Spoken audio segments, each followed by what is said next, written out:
Bună, dragii mei! Bine ați venit, bine ați revenit! Eu sunt Meme, iar voi știți deja, sunteți minunați. Hai, vă rog, să nu uitați asta. Să începem citirea momentului prezent pentru a vedea ce mesaje ne mai apar.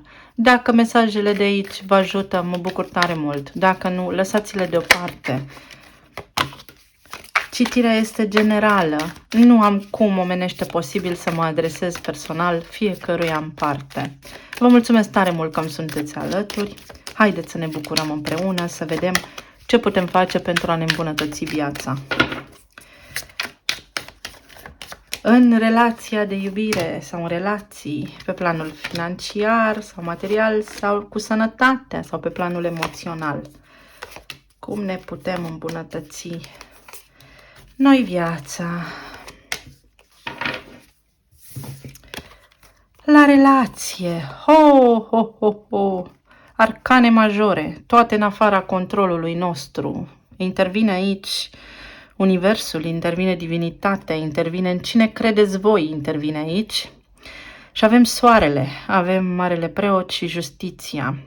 Dragii mei, în relația voastră oficial se face dreptate, oficial primiți bine, oficial în sfârșit sunteți liberi de povara durerii sau puteți fi liberi, evident, dacă atrageți acest tip de energie, căci toată viața funcționează în funcție de rezonanță și de vibrație, adică ce gândim și ce simțim. Dar lucrurile una peste alta, la nivel general așa, se întrevăd a fi excelente pentru voi. Faceți pace cu cineva, intrați în armonie cu cineva. Persoana la care voi vă gândiți face pace cu sine, vrea să facă pace cu voi, vă semnalează că vrea ceva de la voi, vrea să vorbiți. Pentru unii dintre voi vrea să-și ceară chiar scuze, chiar iertare. Știe că a greșit, știe și vrea să îndrepte lucrurile. 8 de spade. Se termină pentru voi, dragii mei, perioada de frică și de teamă. Soarele va înlătura și va nărui din calea voastră energia pozitivă, va dizolva necazurile voastre, durerea voastră. Justiția, din nou, clar, aveți parte de un sfârșit de situație joasă, de un sfârșit de durere, de un sfârșit de tristețe. 7 de bâte și de curajul să mergeți înainte. Foarte mulți dintre voi ați avut blocaje în zona relațiilor, ați avut o lipsă de curaj în a vă manifesta iubirea, însă aceste lucruri se termină. Persoana aceasta cu care voi ați avut genul acesta de interacțiune, în sfârșit vă vede puternici, în sfârșit vă vede că meritați. Cineva vede valoarea voastră în sfârșit. Este ca și când intră soarele așa în ochi și când închide ochii, îi apăreți voi în minte, voi pe retină. Pajul de bâte. Se înfiripă o nouă pasiune, se înfiripă din nou conexiunea aceea de pasiune între voi posibil. Iar pentru cei singuri, puteți cunoaște pe cineva care acum vă curtează. E o chimie de nestăvilit aici. Împăratul. S-ar putea ca persoana la care voi vă gândiți să vă vadă foarte puternici dintr-o dată așa, de pe o zi pe cealaltă, să vă regrete. Persoana aceasta vă regretă pe unii dintre voi și vrea să facă dreptate, vrea să echilibreze balanța, vrea să recunoască sau vrea să îndrepte lucrurile dintre voi. Și iată, spânzuratul mi-a ieșit invers. În mod normal, spânzuratul înseamnă amânare, dar a ieșit așa. În sfârșit, aveți parte de libertate să vă mișcați, să vă iubiți posibil unii dintre voi. Și apare turnul, da? Tot întors mi-a apărut, care înseamnă fără elemente noi de surprize și fără ruptură. Realizează că deși posibil să vă fi separat, între voi lucrurile nu s-au sfârșit. Că încă există atracție și că încă există chimia, că sunt încă legați de voi și vor dreptate, vor să îndrepte lucrurile. Iar aici avem cumpătarea. Vor să îndrepte lucrurile, vor împăcare sau vor o discuție, cel puțin cu voi, care să echilibreze situația. Vor să lămurească lucrurile și să le îndrepte. Cineva va greșit aici, dar veți ști, va recunoaște acest lucru. Bucurie neașteptată. Cineva va face o bucurie neașteptată. Așa, din senin, cumva, după o perioadă posibil de introspecție, în care persoanei acesteia nu i-a fost neapărat bine, să știți, vă recunoaște valoarea, vă vede. Dușmanul recunoaște că ați avut dispute degeaba, recunoaște că disputele dintre voi au fost efectiv degeaba sau își recunoaște vina. Vizită. Posibil să vă întâlniți undeva sau să vă vizitați sau pur și simplu să vă întâlniți față în față sau posibil, nu știu, să vă viziteze profilul de socializare din mediile de socializare și să aibă acest tip de revelație în ceea ce vă privește. Iată, mesaj. Și să primiți un mesaj, să vă dea un mesaj. Cineva vă spune, veți ști, veți avea o conversație cu persoana aceasta care va recunoaște cât a greșit față de voi și că a luat la un moment dat o decizie nedreaptă în ce vă privește și că a greșit în luarea deciziei la momentul respectiv. Iar voi acum veți apărea în fața lor foarte puternici și de neatins. Au o teamă că nu îi veți băga în seamă. Pe planul financiar, 8 de bâte, 3 de bâte și 4 de spade. Pe planul financiar ați avut o perioadă intensă de comunicare, de muncă, de discuții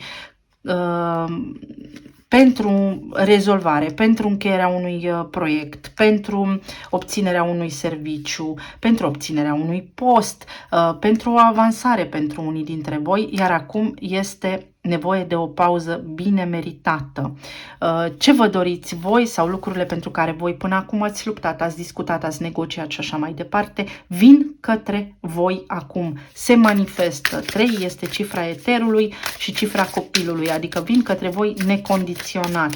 Veți culege niște roade într-adevăr, veți avea niște rezultate pe care le așteptați de mult timp și este timpul să călcați un pic frâna.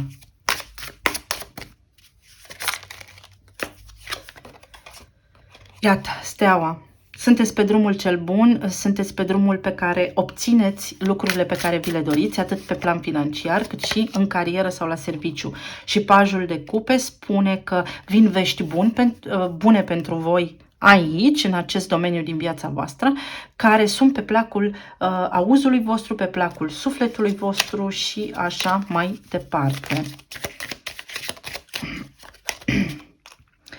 Aici am cuvântul supărare. După o lungă perioadă de supărare, posibil toate negocierile de până acum să vă fie arătat așa că bateți la o ușă închisă. Ei, iată că ușa aceea se deschide și aici avem nuntă, adică armonie, uniune, adică împlinire. Unii dintre voi posibil să fie avut discuții foarte multe pe planul acesta financiar și supărări pentru o nuntă, pentru un eveniment pe care l-aveți de organizat. Însă, lucrurile se liniștesc, veți primi vești bune, purtați niște conversații frumoase. Dacă până acum ați fost supărați în acest domeniu, dintr-o dată se întoarce situația la 180 de grade și veți găsi armonie. Sunteți pe drumul vostru. Pentru unii dintre voi, posibil într-un nou rol, să cunoașteți iubirea vieții voastre cu care să ajungeți la o relație oficială. Pe plan emoțional, iată, avem asul de cupe, 6 de cupe și regina de bâte. Exact cum vă spuneam. Cineva își dă seama că v-a pierdut sau că nu v-a tratat corect și că de fapt între voi există acea conexiune care încă nu s-a rupt. Și că a luat o decizie greșită și că vă iubește. Iar voi apăreți acum în fața lor puternici, dar și de neatins. Foarte interesant. Foarte interesant. Ia să vedem. Păreți de neatins, păreți așa cumva urcați pe un piedestal și se tem să știți că nu vă pot ajunge din urmă. Oricum nu știu cum să vă spună că au greșit și că vă iubesc. Nu știu, vă scriu sau vă dedică un cântec, vă trimit un cântec, ceva, o chestie din asta copilărească. 4 de cupe, exact cum am spus, cuiva e teamă să nu fie respins. 7 de cupe, cuiva e teamă că deja s-a cules recolta, că deja a pierdut trenul, că a pierdut ocazia cu voi. Împărăteasa, pentru că voi aveți deja viața aranjată și împlinită. Foarte interesant aici, foarte, foarte interesant. Voi apăreți ca împărăteasa, dragii mei, adică împliniți, liniștiți, cel puțin din exterior, așa vă vede această persoană și este frică că în acest moment în care și-a dat seama cumva că totuși în viața lor contați, că totuși în sufletul lor sunteți și că totuși au sentimente pentru voi, nu știu cum să facă să vă abordeze de teamă de a nu fi respinși. Și sunt dărâmați, sunt necăjiți, posibil unii dintre ei să aibă ceva suferințe sau să sufere foarte mult sau posibil voi să fi suferi foarte mult. Și iată, din nou se pune problema aici de a discuta, de a primi un mesaj. Există comunicare sau va exista comunicare și din nou justiția. O comunicare prin care vor accepta sau prin care vor recunoaște că au greșit și că, de ce nu, vă iubesc. Foarte interesant. Cum ne purtăm noi așa prin viață ca niște copii. Ca niște copii așa și ne lăsăm ghidați de orgoliu. Iată, falsitate, probabil că au purtat o mască sau probabil că au luat efectiv o decizie la momentul respectiv josnică și acum se simt prinși. Se simt, au căzut în groapa pe care singuri și-au săpat-o. Iar aici avem sweetheart, adică iubita. Și se uită la voi ca la ceva de neatins. Le este teamă, dragii mei. Nu știu pe cine aveți în viața voastră, dar persoana aceasta se teme că v-au pierdut, că v-a pierdut. Persoana aceasta se teme că v-a pierdut. S-ar putea să încerce niște jocuri din acestea de culise pentru a vă atrage atenția, iar voi să fiți cu băgare de seamă și să fiți echilibrați, pentru că poate exista o ușoară notă de manipulare aici a cuvintelor, a lucrurilor spuse doar pentru a vă atrage atenția, sau pot să se joace de a trimis mesaj din greșeală sau mai știu eu ce chestii din acestea copilărești. Însă cineva vine către voi și o discuție veți avea. Posibil chiar să vă viziteze sau să vă întâlniți ocazional față în față când mai puțin vă așteptați. Talismanele.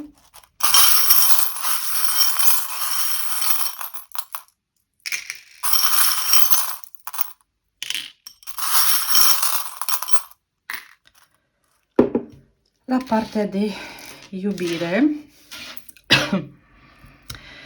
avem inițiala K, care înseamnă că lucrurile sunt ok, că lucrurile au fost și ele menite cumva sub un rost de sus și că aveți protecție pentru asta. Inițiala N, care spune că este o nouă direcție care începe acum pe sezonul acesta drăguț al săgetătorului, sau că aveți de-a face cu un săgetător, sau că lucrurile vor crește, pentru că săgetătorul este guvernat de Jupiter, care este planeta expansiunii. Din acest moment lucrurile se vor desfășura înspre bine pentru voi și un ceas este timpul, două simboluri care vorbesc despre timp. Este timpul ca lucrurile să avanseze în noi direcții în relația voastră și este ok să vă lăsați purtați de suflet.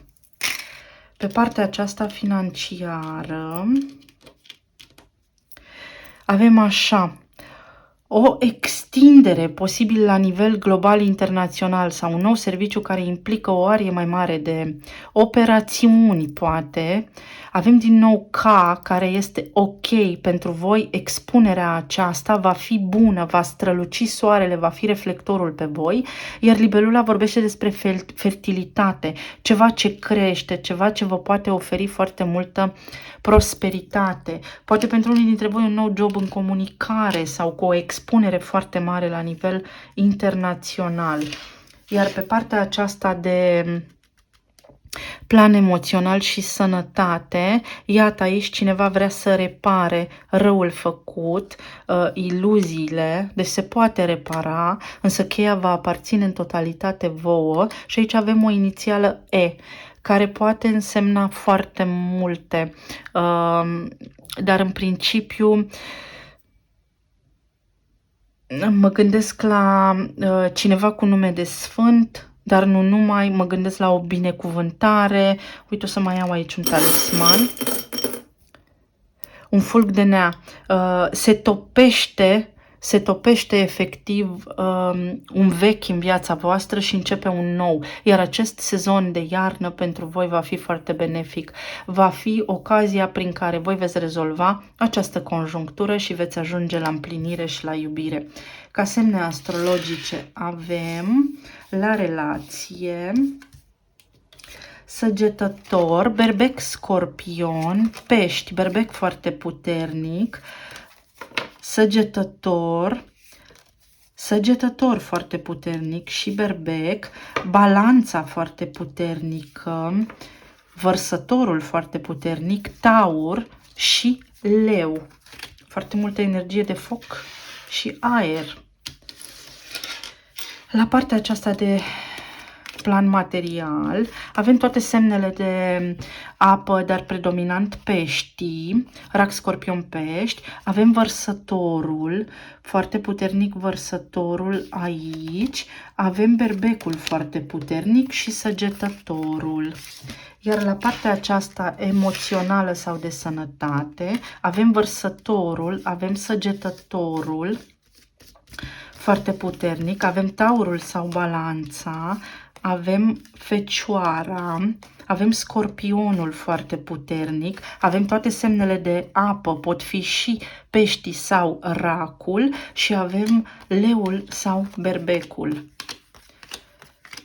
O interacțiune foarte puternică dintre două semne, unul de apă și unul de foc. O interacțiune foarte puternică dintre semne de foc și semne de aer sau o interacțiune foarte puternică între semne de pământ și semne de apă sau semne de pământ și semne de aer. Pot fi oricare dintre ele, însă așa le-am văzut eu. Și un sfat așa general pentru voi, așa de suflet, că așa mi-a venit acum, nu uite cu astea.